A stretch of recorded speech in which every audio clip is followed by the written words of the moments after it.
Hello, my name is Dr. Rory and I'm an international trainer for Endolift.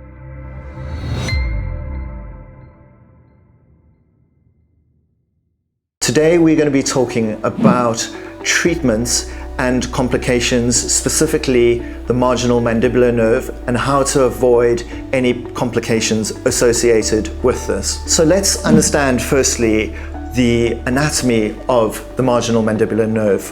We know that it runs from the back of the gonial angle along the jawline and then dives up towards the top lip and runs inferior to the facial artery. When we map out our areas where we're going to treat our patients for an Endolift procedure, what we strongly recommend is that we take into consideration that yes, we have a rough idea from a textbook where the marginal mandibular nerve is, but there's always going to be nuances and slight differences with patients and where their anatomy might lie. So taking that into consideration, we would definitely want to mark out a very wide margin from the corner of the mouth,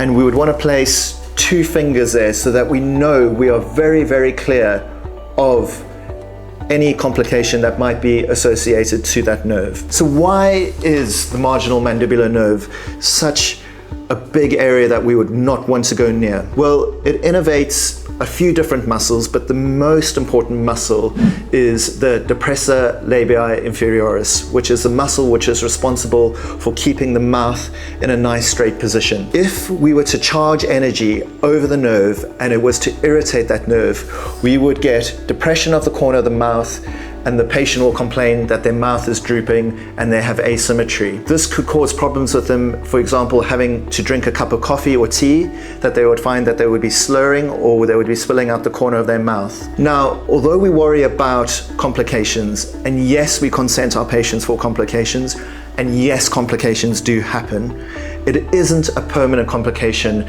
as a result of the treatment. We actually have a protocol that if, unfortunately, for whatever reason, you were to irritate the nerve and it was to cause a mouth droop, that we give 25 milligrams of prednisolone once a day for 7 days to try rectify and remedy the process of that nerve returning to its normal function. We also understand that nerve is made up of different elements, in particular myelin sheath. Myelin sheath is fat, and that conducts the signal across the nerve. B vitamins is also a huge part of what makes up the nerve conductivity, and we strongly recommend that you give B vitamins, in particular vitamin B12, as a supplement to your prednisolone to help encourage the nerve to resume its normal function. Another question is, if we do cause any problems with the marginal mandibular nerve,